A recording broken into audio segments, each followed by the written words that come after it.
할렐루야.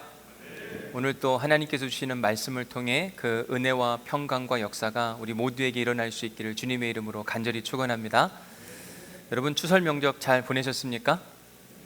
날씨도 좋고 또 오랜만에 가족들을 만나는 은혜가 각 가정 가운데 있었으리라고 생각이 듭니다.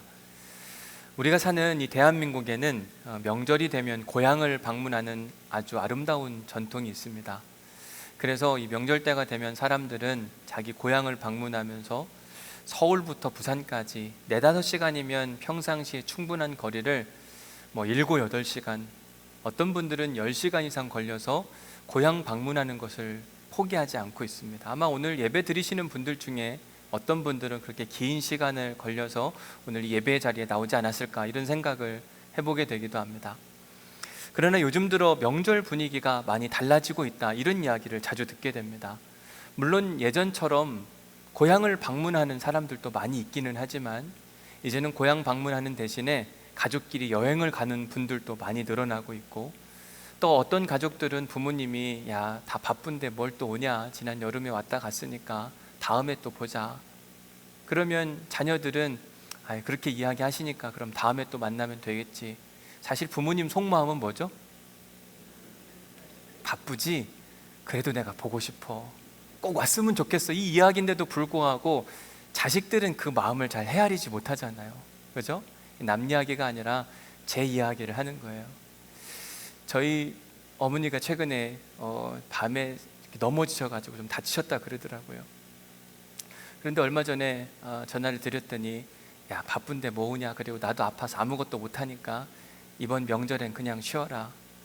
몇 년 동안 사실 명절에 가지를 못했습니다. 그래서 저도 못 갈 걸 뻔히 알고 있었지만 또 그렇게 이야기해 주시니까 마음이 편하더라고요. 그런데 저희 어머니의 진짜 마음은 뭐예요? 저희 형님들은요, 지혜가 있는 것 같아요. 왜냐하면 저희 형님들은 이미 다 가셨더라고요.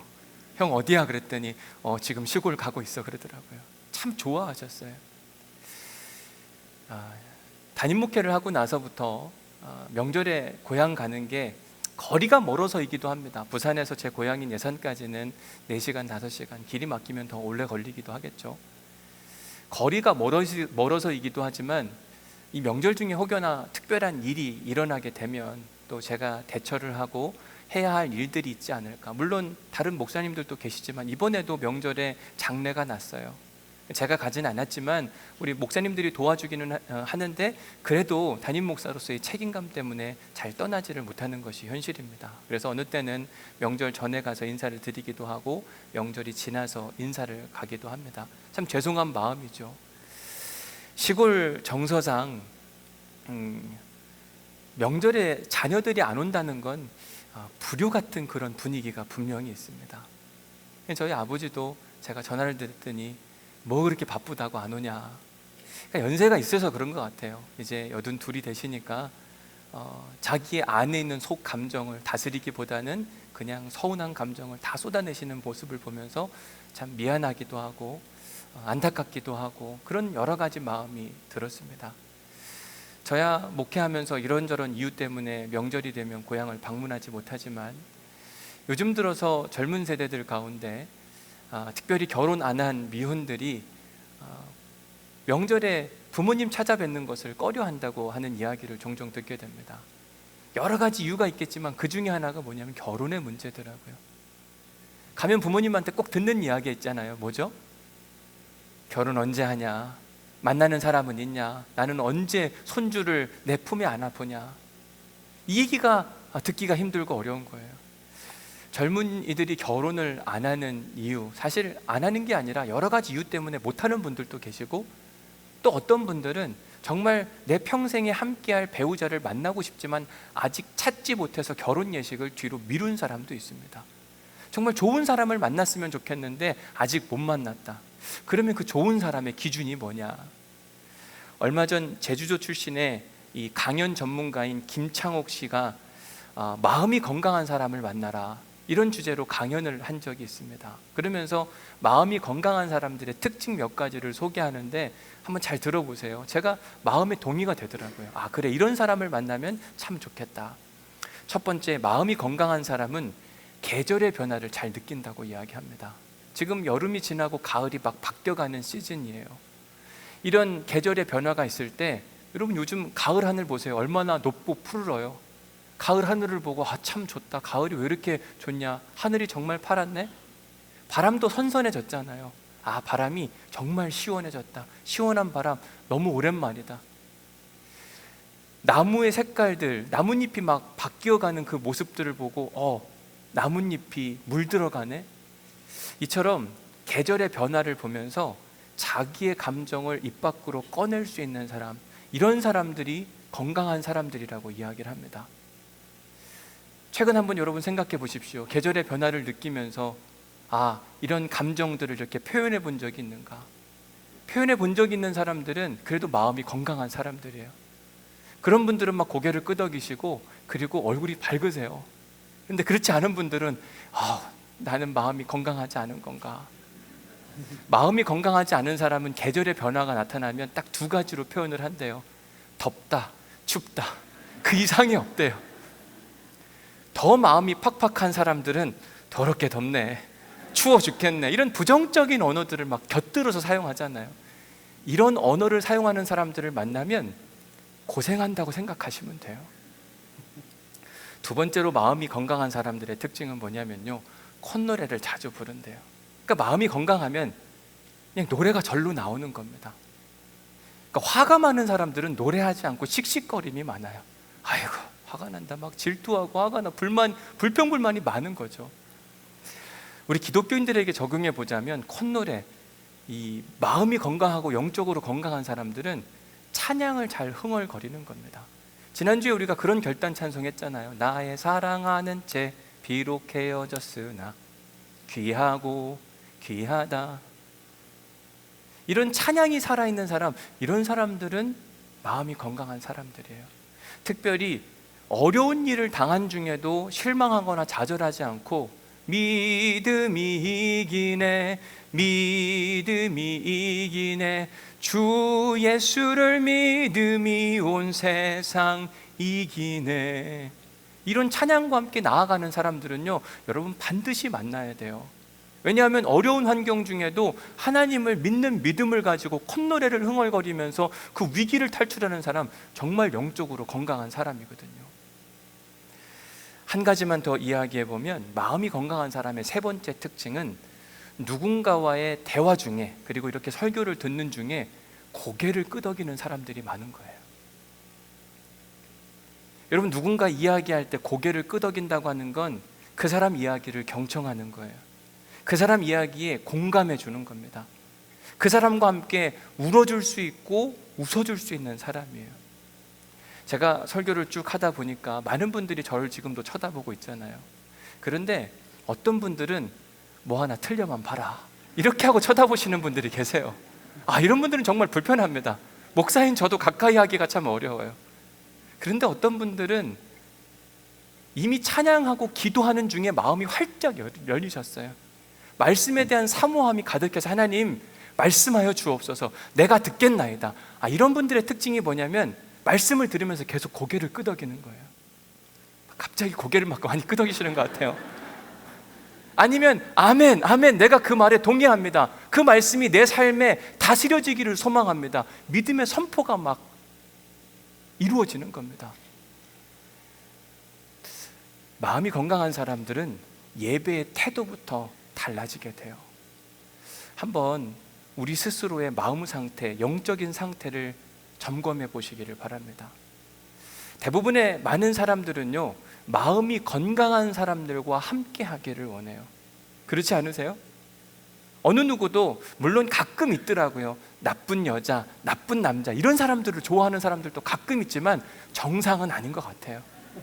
대부분의 사람들은 마음이 건강한 사람들을 원합니다. 왜냐하면 그 사람과 함께 있으면 행복해지니까, 그 사람과 함께 있으면 덜 고생하니까 마음이 건강한 사람과 늘 함께 하고 싶어 해요. 그래서 마음이 건강한 사람 주변에는 사람들이 늘 차고 넘칩니다. 예수님만 생각해 봐도 그래요. 예수님은 마음도 건강하시고 영적으로도 건강하셨던 분입니다. 그래서 그런지 모르겠지만 예수님은 가는 곳곳마다 인산인해를 이루었어요. 사람들이 늘 가득했습니다. 오늘 본문에 등장하는 사도 바울 역시 늘 그의 주변에는 사람들이 많았습니다. 무엇보다 사도 바울이 사역을 할 초기에 보면 그를 도왔던 믿음의 동역자 바나바가 있었잖아요. 그리고 선교 여행할 때마다 늘 함께했던 실라와 디모데, 의사 누가, 그리고 고린도에서 만난 아굴라와 브루스길라까지, 바울은 늘 믿음의 동역자들이 함께 다녔어요. 로마서 16장에 보면 사도 바울이 문안 인사하는 사람들의 리스트가 쭉 등장하는데 무려 37명이나 등장을 하게 됩니다. 그만큼 사도 바울은 인맥이 탄탄했다. 왜 사도 바울 곁에는 그렇게 늘 사람들이 차고 넘쳤는가? 다른 이유가 아니라 사도 바울 역시 하나님의 사람으로서 마음이 건강했고 영적으로도 건강한 사람이었기 때문에 많은 사람들이 사도 바울의 말씀에 귀를 기울이고 사도 바울이 주는 영적 건강함에 영향력을 받고 싶은 마음 가운데 사도 바울 곁에 늘 있었던 모습을 기억하게 됩니다. 우리는 지난 2주 동안 같은 본문을 가지고 사도 바울의 다양한 영적 매력을 함께 살펴봤습니다. 우선 사도 바울은 하나님이 찾으시는 그 한 사람, 그래서 알렉산드리아호에 타고 있었던 275명이 사도 바울 한 사람 때문에 원래는 죽어 마땅한 인간들이었는데 구원받는 은혜를 누리게 되었다고 말씀을 드렸어요. 바울이 도대체 어떤 인생을 살았길래 하나님께서 그에게 특별한 그 은혜를 선물해 주셨는가? 바울은 나는 죽고 예수로 사는 사람, 그래서 자기 그 하나밖에 없는 목숨을 하나님 나라를 위해서라도 나는 포기할 수 있다고 하는 믿음의 용기를 보인 사람이에요. 여러분, 사람이 웬만큼 마음으로 영적으로 건강하지 않으면 내가 죽어서 남을 살리려고 하지 않습니다. 바울은 정말 영적으로 건강한 사람이었어요. 지난주 설교 제목을 보면 다르다, 그래서 멋있는 인생을 산 사람이 사도 바울이라고 말씀을 드렸습니다. 성령의 사람 사도 바울은 알렉산드리아호에 타고 있었던 275명과는 완전히 다른 인생을 살았어요.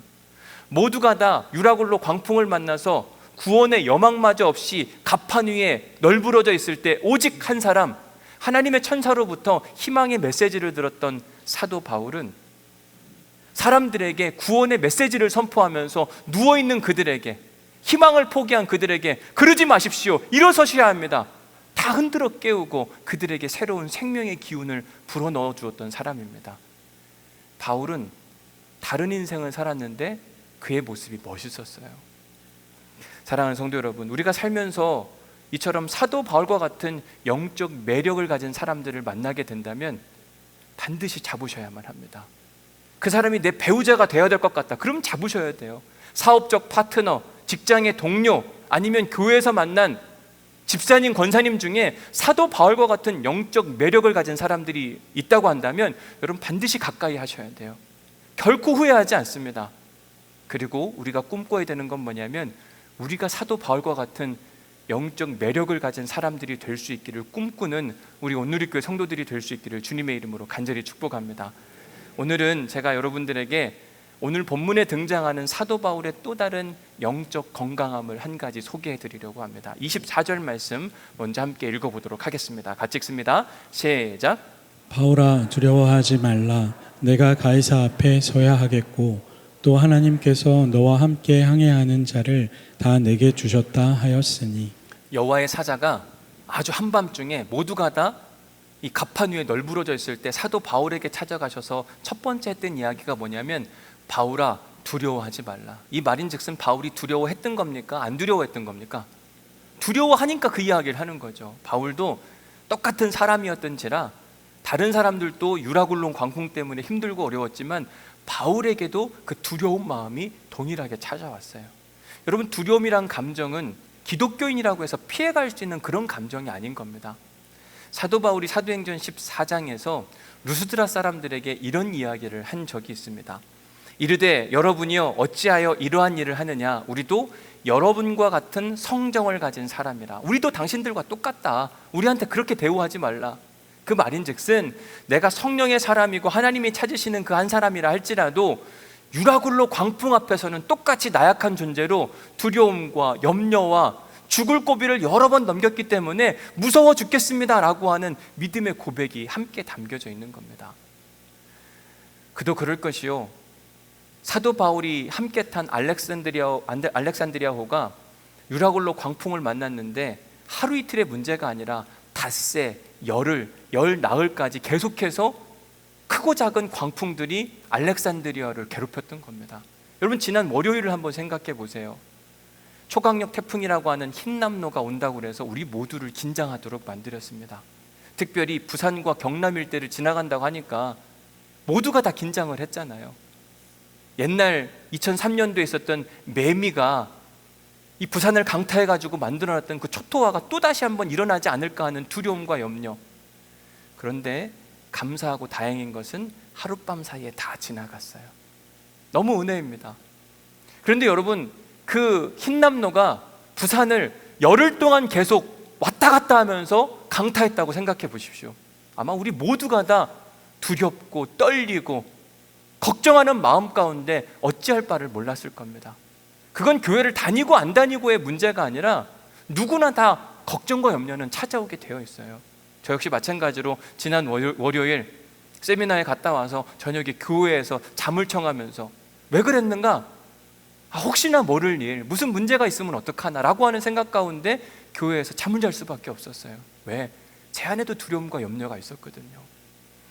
오늘 본문에 등장하는 사도 바울 역시 알렉산드리아에 타고 있었던 275명과 똑같은 두려움과 똑같은 염려 가운데 몇 날 며칠을 먹지 못하고 기진맥진한 상태로 이 알렉산드리아호 갑판 위에 널브러져 있었습니다. 그런데 하나님의 사자가 나타나셔서 첫 번째 뜬 이야기가 뭐냐면, 바울아, 두려워하지 말라. 너 두렵지? 염려하지 마.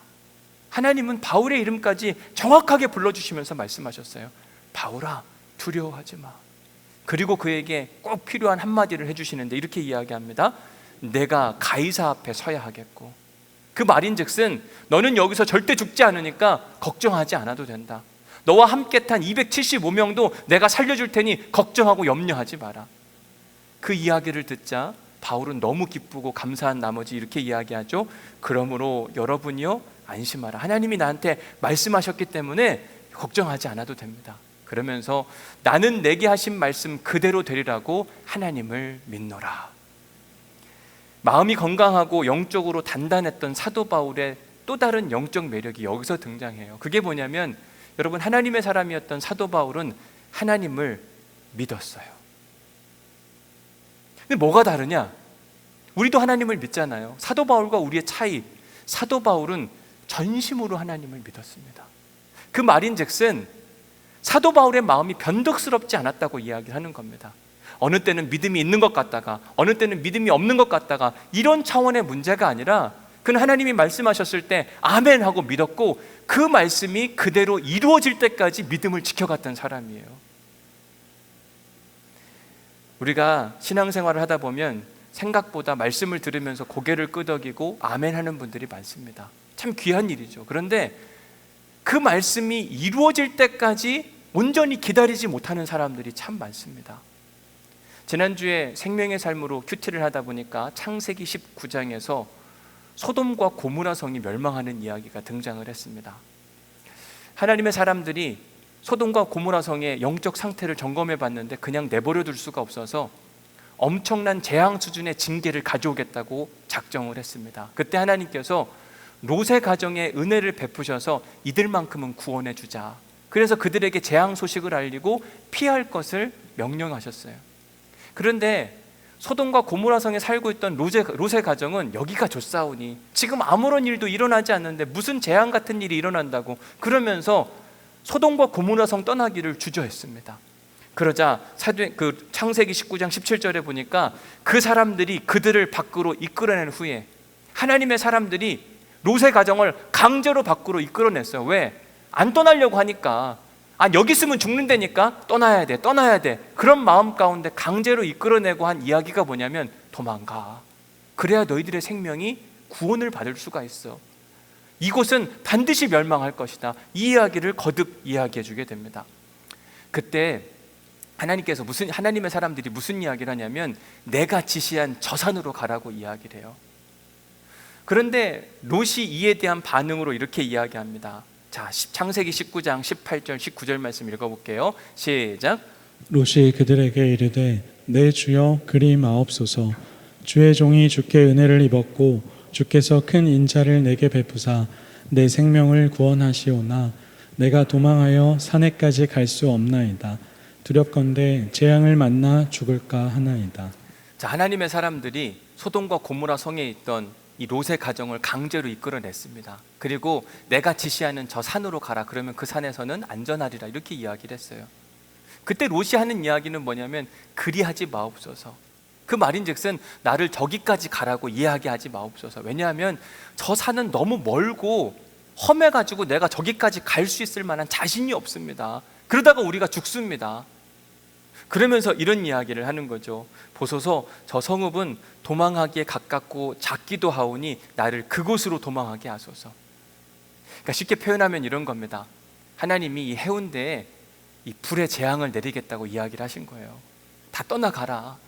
안 떠나가니까 막 강제로 이끌어내면서 저기 영도 있지, 영도는 재앙이 안 일어날 테니까 영도까지 도망가라고 이야기를 해요. 가깝습니까? 뭡니까? 엄청 멀어요. 하나님 거기는 안 될 것 같아요. 여기 광안리 어때요? 광안리. 하나님이 설득을 당하셨어요. 그래서 이렇게 이야기해요. 그가 그에게 이르되 내가 이 일에도 내 소원을 들었은즉 내가 말하는 그 성읍이 뭐냐면 소알이라고 하는 롯이 이야기했던 그 장읍 성읍을 이야기합니다.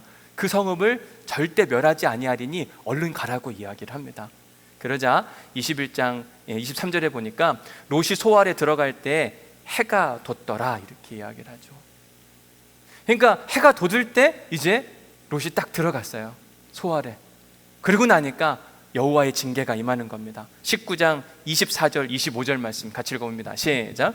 여호와께서 하늘 곧 여호와께로부터 유황과 불을 소돔과 고모라에 비같이 내리사 그 성들과 온 들과 성에 거주하는 모든 백성과 땅에 난 것을 다 엎어 멸하셨더라.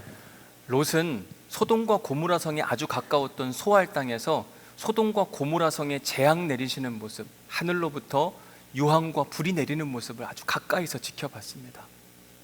그런데 롯이 생각하기를 야 이거 너무 가까워가지고 이 재앙의 불길이 우리에게 살짝 튀면 어떡하냐라고 하는 두려움과 염려가 생긴 거예요. 그러니까 사랑하는 두 딸과 함께 야 우리 여기 있으면 안 되겠다. 우리 좀 더 멀리 도망가자. 산속 깊은 곳으로 들어가서 숨는 이야기가 창세기 19장에 등장하는 거예요. 여러분 롯이 맨 처음에 하나님께서 말씀하신 그 이야기를 믿었어요. 롯 저기 소알 땅까지 가. 거기는 내가 멸하지 않을 거야. 거기까지는 참 잘했어요. 아멘. 제가 그렇게 될 것을 믿습니다. 그리고는 도망갔잖아요. 그런데 그 성읍을 끝까지 멸하시지 않겠다고 하는 하나님의 약속을 신뢰하지 못했던 겁니다. 그리고 자기가 생각하기에 더 안전한 곳으로 이동해야 되겠다 생각이 들어서 산속 깊은 곳, 그것도 모자라서 굴 속으로 들어갔는데 그 굴 안에서 근친상간이라고 하는 엄청난 범죄의 이야기가 창세기 19장에 등장을 해요. 롯은 믿음이 좋은 것 같았지만 하나님 하신 이야기를 듣고 도망갔잖아요. 잘했잖아요. 그런데 나중이 그렇게 좋지는 않았어요. 이 비슷한 이야기가 마태복음 14장에도 등장을 합니다. 예수님이 제자들과 함께 사역을 하신 이후에 제자들을 배에 태워서 갈릴리 바다 위로 그리고 건너편으로 가라고 이야기합니다. 그리고 예수님은 따로 산에 가서 한적한 곳에 가서 기도하셨더라. 기도가 다 끝나셨어요. 한밤중이 됐습니다. 예수님은 제자들이 있는 이 배로 가까이 다가가셨어요. 그 시간을 마태복음 14장 25절에 보니까 밤 사경이라고 이야기를 합니다. 밤 사경은 한 새벽 3시부터 6시 가장 어두울 때를 이야기하는 겁니다. 바다 위로 예수님이 막 걸어왔어요. 여러분 우리가 해운대 비치에 있는데 갑자기 저 해운대 멀리 바닷가에서 누군가 막 처벅처벅 걸어온다고 생각해 보세요. 두렵겠죠. 제자들도 그래서 이렇게 이야기하는 겁니다. 제자들이 그가 바다 위로 걸어오심을 보고 놀라 뭐라고요? 유령이다. 귀신인가 보다. 두려워 떨고 소리 지르고 그러자 예수님께서 이렇게 이야기합니다. 예수께서 즉시 이르시되 안심하라. 나니 두려워하지 말라. 걱정하지 말라고 이야기하는 거죠. 이때 아주 믿음이 좋았던 베드로, 그는 귀가 밝았어요. 들어보니까 예수님이 이건 확실한 것 같은데 아직 명확하지 않으니까 이렇게 질문하는 겁니다. 주여, 만일 당신이 주님이시거든 나를 명하셔서 이 물 위를 걸어오라고 명령하여 주옵소서. 예수님은 자기 자신이 확실하니까 베드로에게 이렇게 이야기를 했습니다. 오라. 베드로가 그 이야기를 듣고 배에 내려서 물 위로 걸어간 이야기, 너무 멋있고 아름다운 이야기잖아요. 그런데 문제는 30절입니다. 30절 말씀 시작. 바람을 보고 무서워 빠져가는지라 소리질러 이르되 주여 나를 구원하소서 하니. 신약 성경에 등장하는 베드로의 모습을 보면 참 믿음 있는 모습 많이 보여줍니다. 사람들이 나를 누구라 하느냐, 너는 나를 누구라 하느냐, 주는 그리스도시요 살아계신 하나님의 아들입니다. 이 고백 때문에 베드로는 엄청난 칭찬을 들었어요. 그런데 곧바로 그 뒤에 이어서 사탄아 물러가라. 그러니까 베드로의 모습을 보면 시작은 좋은데 그 끝이 약간 2% 부족한 사람처럼 보여요. 마태복음 14장도 마찬가지입니다. 믿음 좋은 베드로에게 예수님께서 내니 두려워하지 말고 걸어오라. 용기를 가지고 뛰어들었어요. 처벅처벅 갑니다. 그런데 갑자기 갈릴리 바다로 불어오는 거친 바람을 보고 두려움 가운데 믿음을 놓치고 났더니 그냥 물속으로 가는 모습을 보게 됩니다. 시작은 좋았는데 끝이 안 좋은 사람. 그런데 오늘 본문에 등장하는 사도 바울은 전혀 그렇지가 않았습니다. 사도 바울은 지난 밤에 하나님의 천사로부터 구원의 메시지를 들었어요. 바울아, 두려워하지 마. 너희들은 반드시 살 거야. 너가 가이사 앞에 서야 되는데 여기서 왜 죽냐. 그러니까 모두를 다 안심시키고 두려워하지 말라고 이야기해. 제발 나를 믿어봐봐. 이 말씀과 함께 사실 유라굴로 광풍이 잠잠해졌다면 사람들은 사도 바울의 이야기에 확신이 들었을 거예요. 여러분 보십시오. 하나님이 지난밤에 나한테 이렇게 말씀하셨고 지금 광풍도 사라지지 않았습니까? 하나님께서 우리를 구원해 주실 테니까 염려하지 마십시오. 만약 바람이 잠잠해졌다면 이 말에 효력이 있었을 텐데 사도 바울의 기대와는 다르게 분명히 이 말씀을 들었는데도 불구하고 이 지중해에는 여전히 크고 작은 풍랑이 막 일기 시작하는 겁니다. 분명히 이 이야기를 듣고 하루가 지나고 이틀이 지나고 3일, 4일이 지났는데도 불구하고 계속해서 풍랑이 일자 사도 바울 마음 가운데 혼란스러움이 있었겠죠. 도대체 하나님은 나한테 말씀하시고 언제 우리를 구원해 주시겠다는 거야. 왜 계속 광풍이 찾아오지? 왜 이렇게 힘들지? 하나님 주무시나? 하나님 어디 가셨지? 왜 이렇게 바쁘신 거야? 우리를 잃어버린 거 아니야? 마음에 동요가 찾아올 수 있잖아요. 그런데 오늘 본문 26절을 보면 흔들림이 없어요. 오히려 확고함이 찾아옵니다. 26절에 이렇게 이야기합니다. 그런즉 우리가 어떻게 해요? 이건 확고한 이야기예요. 아마 우리는 어느 섬에 걸릴 거야, 이 정도가 아닙니다. 반드시 한 섬에 걸리리라. 하나님의 사람이었던 사도 바울의 또 다른 영적 매력은 뭐냐면 하나님을 믿는 믿음. 하나님을 믿는데 언제까지 믿냐면요, 내게 말씀하신 그 말씀이 그대로 어떻게 할 때까지요? 이루어질 때까지. 오늘 설교 제목이 그래요. 이루어질 때까지. 그는 결코 중간에 포기하지 않았습니다. 변덕스러운 믿음을 가졌던 베드로처럼 맨 처음에는 믿음이 좋은 것처럼 보였으나 끝에 가서 믿음이 없어서 가라앉는 믿음이 아니었어요. 롯처럼 믿음에 반응해서 소할 땅까지 이동해 갔으나 자기 스스로 자기를 지켜가기 위해서 높은 산으로 그 굴로 숨어 들어가는 그런 믿음이 아니었습니다. 바울은 한 번 그가 들은 그 말씀의 메시지를 붙들고 끝까지 가는 겁니다. 또 다른 인생의 풍랑이 찾아오고 힘들고 어려운 일들이 찾아온다 할지라도 뒤로 물러서거나 마음이 왔다 갔다 하거나 그런 사람이 아니라 신실한 믿음이 꾸준히 이어져 가는 모습을 보게 돼요. 바라기는 우리의 믿음이 바울과 같은 믿음이 될 수 있기를 주님의 이름으로 간절히 축복합니다. 하나님이 우리에게 하신 말씀이 이루어질 때까지 믿는 믿음. 예수님이 그 믿음을 갖고 계셨거든요. 예수님은 하나님으로부터 십자가 사명을 받으셨어요. 너는 가서 십자가를 져야 한다. 그 위해서 피를 다 쏟고 희생 제물이 되어야 한다. 그러나 그 뒤에 장사된 지 사흘 만에 다시 살아날 것이라 하나님이 약속해 주셨습니다. 예수님은 사명을 다하셨어요. 십자가에 달리셨습니다. 근데 그 달림이 너무 끔찍하고 힘들고 어려운 겁니다. 엘리 엘리 라마 사박다니, 나의 하나님 어찌하여 나를 버리시나이까. 중간에 포기하고 싶기도 했을 거예요. 너무 힘들고 어려우니까. 마음에 의심이 생기기도 했겠죠. 하나님이 내가 죽으면 3일 만에 살리신다 그랬는데 정말 살리실까? 예수님은요, 하나님을 믿었어요. 어떤 하나님? 제 3일 만에 다시 살리실 하나님. 우리에게도 이 믿음이 살아날 수 있기를 간절히 소망합니다.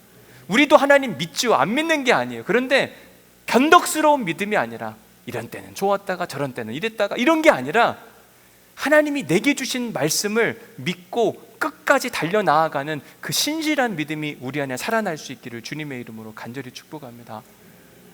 예수님에게는 그 믿음이 있었어요. 그래서 십자가 고통 가운데 묵묵히 견디는 겁니다. 언제까지요? 그가 죽으실 때까지. 그리고 장사된 지 사흘 만에 살아계신 하나님께서, 능력자 그 하나님께서 예수님을 죽음 가운데 일으켜 세워주셨어요. 그 하나님은 과거의 하나님이 아니라 지금도 살아서 역사하시는 하나님이십니다. 그래서 다음 주에 여러분들에게 소개해드리겠지만 바울이 이야기했습니다. 반드시 우리가 한 섬에 걸리리라. 그 일이 이루어져요. 하나님이 우리에게 하신 말씀은 여러분 이루어집니다. 우리가 하나님을 그렇게 신실하게 믿어볼 수 있기를 주님의 이름으로 간절히 축복합니다. 난 하나님을 믿어요. 여러분들도 하나님을 믿습니다. 그런데 바울처럼 믿었으면 좋겠어요. 예수님처럼 믿었으면 좋겠습니다. 변덕스러운 믿음이 아니라 한 번 믿은 것이 끝까지 지켜 나아가질 수 있도록. 생각보다 이게 어렵습니다. 어려움이 찾아오면 우리의 마음은 수시로 바뀌잖아요.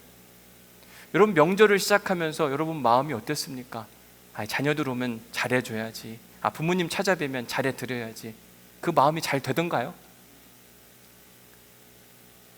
부모님 찾아갈 때는 기분 좋고 잘해드릴 마음이었지만 끝나고 나면 다 마음 상하시는 분들이 왜 이렇게 많은지 몰라요. 여기도 상했다 그러고 저기도 상했다 그러고. 마음을 끝까지 지켜가는 게 생각보다 어려워요. 조금만 어려우면 우리 안에 찾아오는 이 본성이 막 살아나는 겁니다. 결국 그래서 자꾸 무너지는 거거든요. 그런데 우리 안에 하나님의 신실함이 살아있으면 바울과 같이 어떤 흔들리는 상황이 찾아와도 그 믿음을 끝까지 지켜갈 수 있거든요. 그러기 위해서 우리가 해야 하는 일이 뭐냐면 감정대로 살아서도 안 되고 근거 없는 자신감으로 살아서도 안 됩니다. 난 하나님을 믿으니까 잘 될 거야. 여러분, 그건 다 근거 없는 자신감이에요. 바울은 그런 자신감으로 살지 않았습니다. 바울의 자신감은 어디서 왔냐면 하나님의 사자가 곁에 서서 말씀하셨기 때문에. 우리에게 흔들리지 않는 믿음이 찾아오려면 우리에게 말씀을 주신 그 하나님을 신뢰하는 마음으로 이 성경을 포기하지 않으셔야만 합니다. 여러분, 성경은 하나님 나라를 이야기합니다. 바라기는 우리가 세상 끝날까지 천국 소망을 포기하지 않으시기를 주님의 이름으로 간절히 축원합니다. 성경을 읽어야 그게 나와요.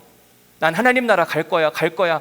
백날 외쳐봐도 이거 죽음 앞에서 다 소용없습니다. 다 두려워해요. 그런데 하나님 말씀의 다스림을 받으면 기대가 되는 겁니다. 기다려지는 겁니다. 하나님께서 우리에게 성경을 통하여서 구원의 희망을 가지라고 이야기해요.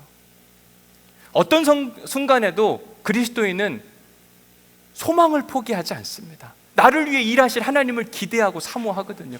성경에 나와 있어요. 이걸 읽지 않고는 절대로 우리가 일어설 수가 없거든요.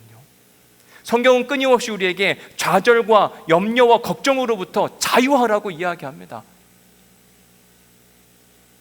하나님이 우리에게 하신 말씀을 붙들고 사는 사람들은 자유해질 수 있거든요. 성경은 우리에게 원수를 사랑하라고 이야기합니다. 그 말씀을 붙들고 끝까지, 언제까지요? 그 말씀이 이루어질 때까지. 근거 없는 자신감, 내가 생각하기에 이건 이렇게 돼야 돼, 그리고 하나님께 막 올려드리는 그런 기도가 아니라 말씀을 기초로 한 믿음의 신앙생활, 그리고 말씀이 이루어질 때까지 하나님을 포기하지 않는 신앙이 우리의 신앙이 될 수 있기를 주님의 이름으로 간절히 축원합니다. 오늘 은혜 받은 말씀을 함께 적어 보십시오.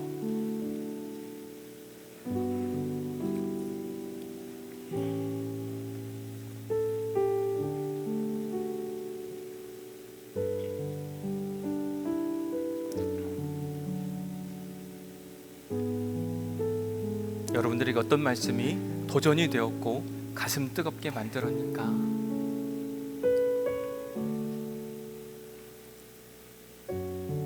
두 번째로는 이제 오늘 본문으로 설교를 하는 일을 마무리하면서 이제 다음 주부터는 다른 본문으로 이제 설교를 할 텐데 27절 이후부터 설교할 텐데 세 가지 사도 바울이 가졌던 영적 매력에 대해서 소개해 드렸어요. 첫 번째는 하나님이 찾으시는 그 한 사람이 사도 바울이었어요. 두 번째는 다르다. 그래서 멋있는 선택을 하는 사람. 그게 바로 사도 바울이었습니다. 그리고 오늘 우리에게 주신 말씀 이루어질 때까지 바울에게는 영적 신실함이 살아있었어요. 그에게 허락하신 그 하나님의 말씀을 끝까지 붙들고 가는 그 믿음, 저는 이걸 신실함이라고 표현하고 싶어요. 세 번째 질문에 보니까 이렇게 되어 있습니다. 올해 나의 신앙 목표는 무엇이었나요? 2022년도를 시작하면서 사람들은 다 어떤 계획을 세웁니다. 올해는 이런 일이 일어났으면 좋겠다. 내 영적 성장을 위해서 요걸 해야 되지 않을까? 여러분 벌써 포기하지는 않으셨어요? 변덕스럽게 에휴 뭐 내년에 하지 뭐, 어차피 내년에도 안 돼요.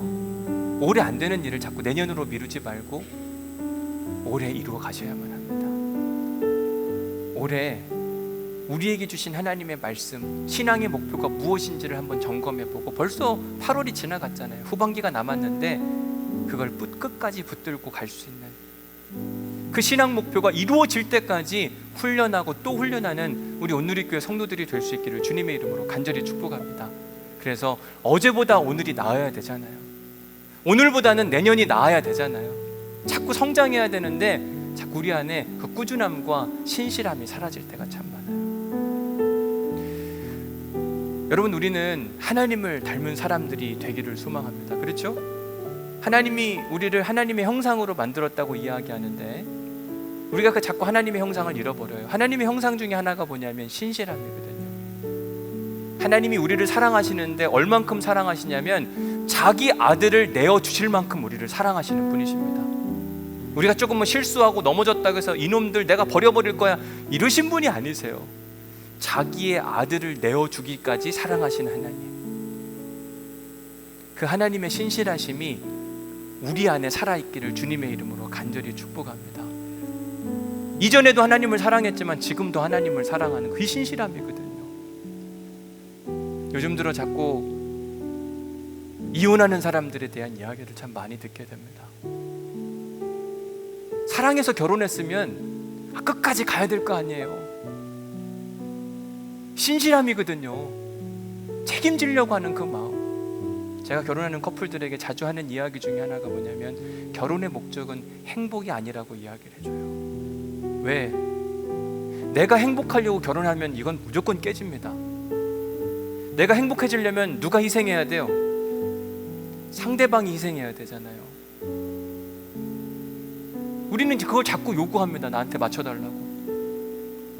결혼의 목적을 거룩이라고 이야기해요. 거룩한 게 뭐냐면 하나님의 특징이에요. 하나님은 우리들의 행복을 위해서 자기 아들 예수 그리스도까지 내어주시는 분이시거든요. 우리에게 신실함이 살아있으려면 하나님을 닮아가야 돼요. 우리 찬송가 393장 찬양할 텐데요. 오 신실하신 주 내 아버지여 늘 나와 함께 계시니 두려움이 없네. 여러분, 그 하나님의 신실하심이 내게도 흘러넘치기를 이 시간 찬양으로 고백한 우리 모두가 될 수 있기를 간절히 축복합니다. 우리 함께 찬양하겠습니다.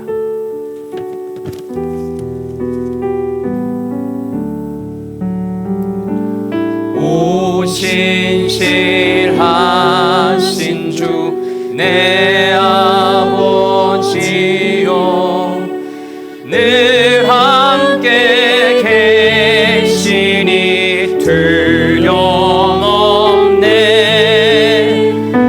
그 사랑 변찮고 날 지키시며 어제나 오늘이 한 2절 하겠습니다. 봄철과 또 여름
사람 마음이 참 간사해요, 그죠?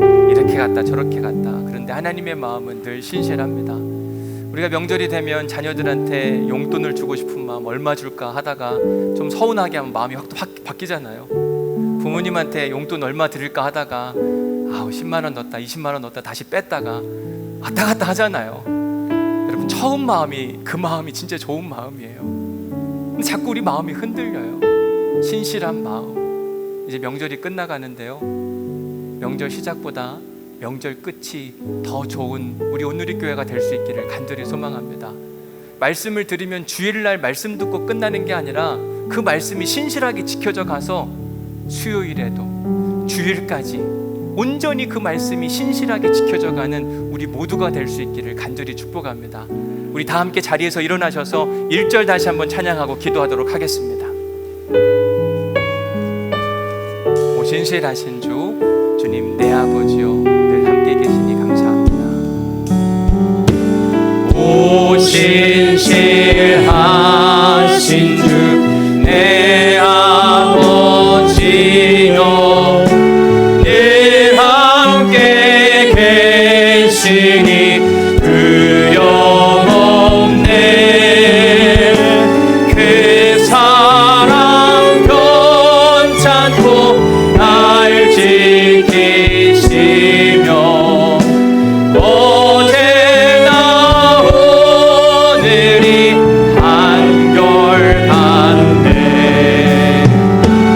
오 신실하신 주, 오 신실하신 주, 날마다 자비를 베푸시며 일용할 모든 것 내려주시니 오 신실하신 주, 오 신실하신 주, 오 신실하신 주, 오 신실하신 주, 아멘. 날마다 자비를 베푸시며 일용할 모든 것 내려주시니 오 신실하신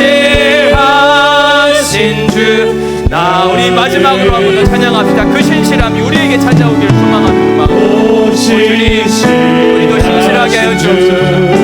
우리의 믿음이 변덕스럽지 않게 하여 주옵소서. 하나님의 신실함이 찾아오게 하옵소서. 우리의 믿음이 이전보다 더 좋아지길 소망합니다. 주님의 은혜를 베푸시며 일용할 모든 것 내려주시니 오 신실하신 주, 나의 구주. 하나님은 신실하신 분이십니다. 우리를 사랑하시기에 자기 아들까지 내어주실 만큼 신실하신 그 하나님이십니다. 그 덕분에 우리가 구원을 얻었습니다. 그런데 우리의 믿음은 어느 때 보면 변덕스럽습니다. 분명 믿음으로 반응하겠다고 하면서도 조금만 힘들고 어려울 때 베드로처럼 그 거친 인생의 바람 때문에 꼬르륵 가라앉을 때가 참 많습니다. 내가 생각하기에 옳은 더 깊고 안전한 곳이라고 하는 굴까지 들어갈 때가 있습니다. 하나님, 우리의 흔들리는 믿음이 바로 설 수 있도록 인도하여 주옵소서.